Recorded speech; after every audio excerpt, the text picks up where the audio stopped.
Hey guys, welcome back to today's video. Today is Monday, July 20th, 2020, and today I'm going to be talking about the Republican Party and their reluctancy to vote for Donald Trump in the general election. As we look at a number of Republican officials who have come out in staunch support against President Trump, it gets very difficult for us to imagine that he could even come close to his 2016 victory. He was endorsed by a number of Republican previously, failed nominees.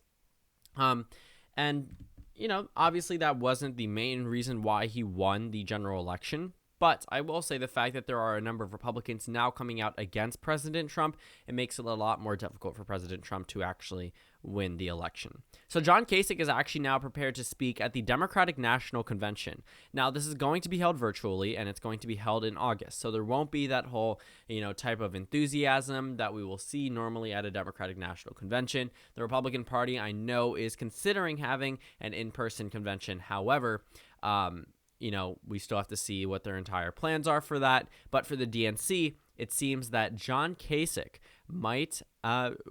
is expected to speak at the DNC. So he's joining on to a number of other Republicans who have formally said that they will either not vote for President Trump or will just not vote entirely. Not vote for President Trump. Some people are still struggling to support him, meaning that they may end up voting for him later on. But as of right now, a lot of these top names are no longer voting for him. That brings me over to this graphic that I made just, I believe, a month ago, talking about the Republicans that are struggling to support President Trump in his re-election bid. I corrected the error about George W. Bush. I guess that was on the wrong side of the New York Times. However, I replaced it with someone who has just come out endorsing Joe Biden. Carly Fiorina.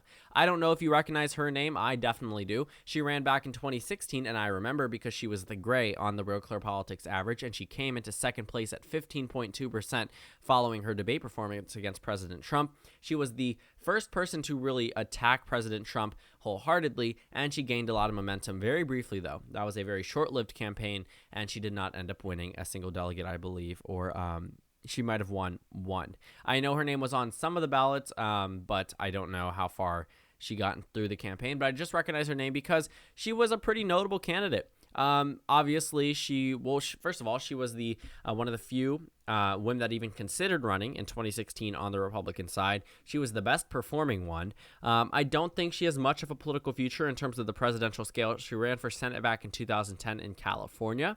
But I will say that her endorsement of Joe Biden may not persuade a lot of independents or Democrats, obviously, because if they're already voting for Biden, or they may have other reasons. But I could definitely see some moderate Republicans seeing Carly Fiorina, Colin Powell, Mitt Romney, Cindy McCain, and now Governor John Kasich, who led part of the anti-Trump movement. Him and Ted Cruz led the anti-Trump movement against President Trump, back in 2016 during the Republican Party's primaries.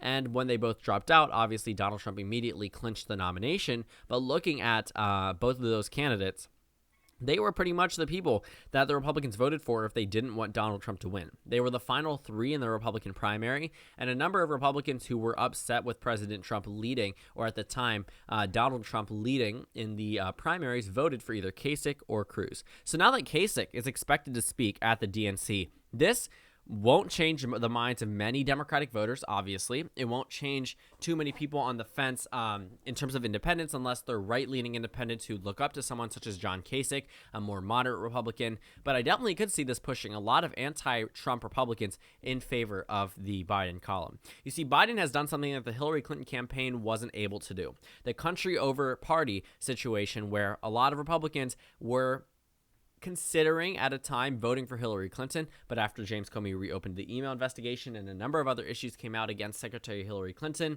they ended up voting for Donald Trump or voting for people such as, what is his name? Gary Johnson.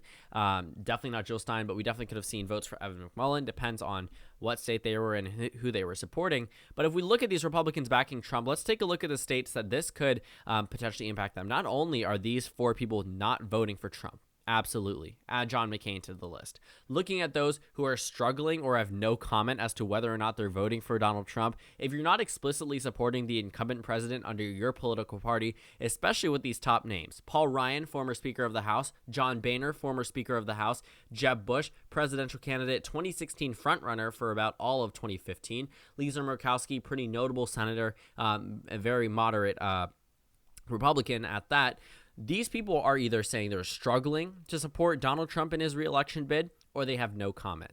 And when you're saying no comment, you're probably not voting for him, because you would either be explicit about it or you just wouldn't say anything, and they're choosing not to say anything. So if we look at the states that these Republicans are saying that they will either not vote for Trump or they will are struggling to endorse him, I do think that endorsements do matter. And I think in the presidential level, we pretty much expect people to endorse their respective parties. All the Democratic nominees or all the Democratic candidates for president are expected to follow in line and vote for the eventual nominee. For the case of 2016, same thing for the Republicans. Almost every Republican endorsed Donald Trump for the 2016 election.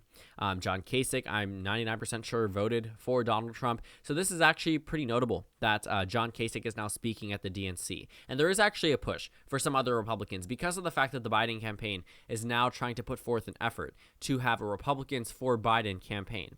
Obviously, these Republican voters will not pour over into the midterm elections. I think a lot of these Democrats are fully prepared to take on these Tea Party Republicans that were, sure, all good for John McCain or Mitt Romney, but not so much for Donald Trump. Right now, I think the main concern of these never Trump Republicans and these Democrats and independents are getting Donald Trump out of office. If we take a look at these states, I think the endorsements actually will matter. I don't think Donald Trump will win Wisconsin without the help of people like Paul Ryan. I think it's going to be a little bit more difficult without the help, maybe not of people like John Boehner, but John Kasich was a very popular governor in 2018. He's one of the main reasons why Mike DeWine won that race, despite the state having a little bit more Democratic votes than Republican votes.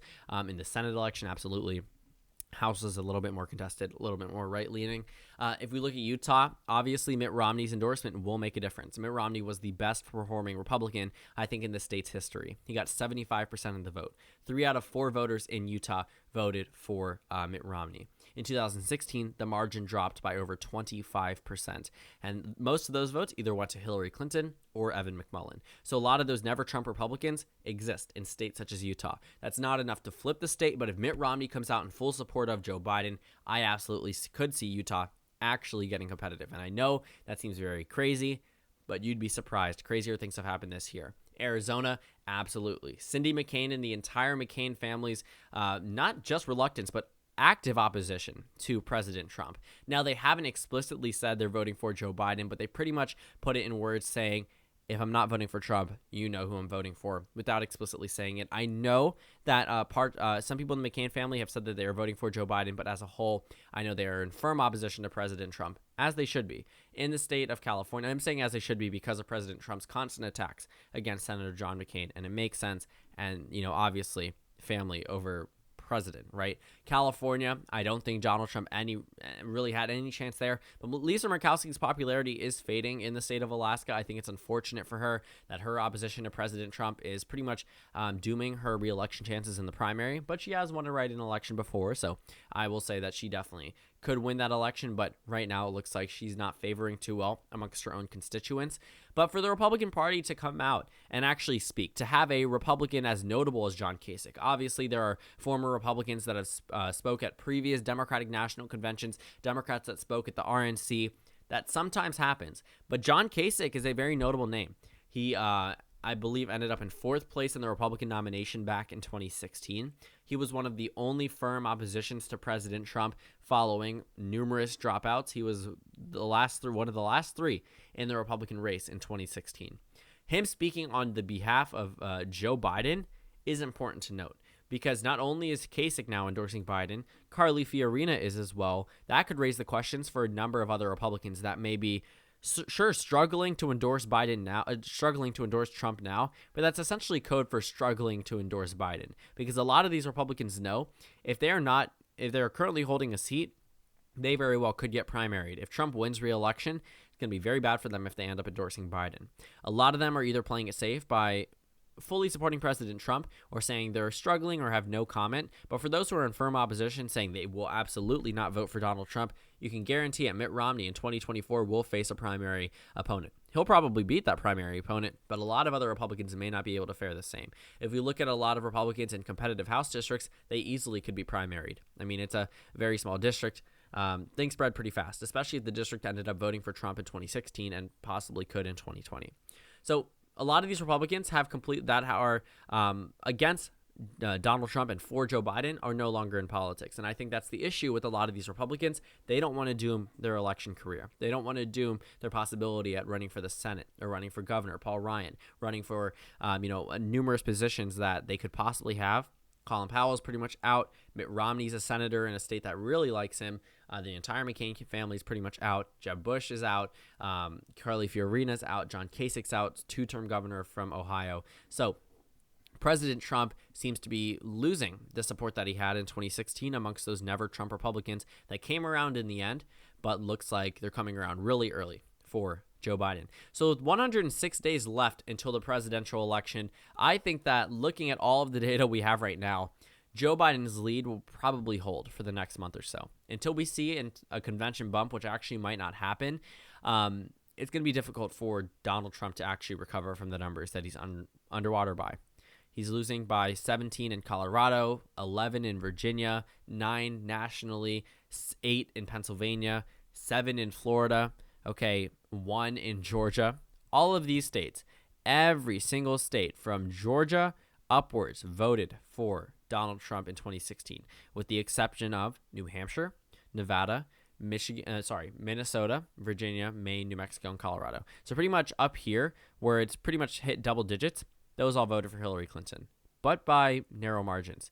Now looking at the states that are still pretty solid, and I say still pretty solid, or still in the Biden column, every single state here except for New Hampshire, Nevada, voted for Donald Trump in 2016. So that's that on that. Carly Fiorina endorses Biden. John Kasich speaking at the DNC. All of these Republicans already with their opposition to President Trump. Going to be very difficult for him to win in some of these swing states without support from some main figures in the GOP. So that's pretty much the contents of this entire video in just a couple of seconds. Thank you guys so much for watching this video. Make sure to comment down suggestions below. Subscribe on the left if you haven't already, and check out the Instagram and Twitter. Let's Talk Elect for Instagram and LT Elections for Twitter. On your screen, there should be a video that you can go ahead and watch if you want to. You don't have to. And then a playlist for my 2020 election predictions. You can just go ahead and see how they've changed over time. Again, thank you all for watching, and I will see you all later today.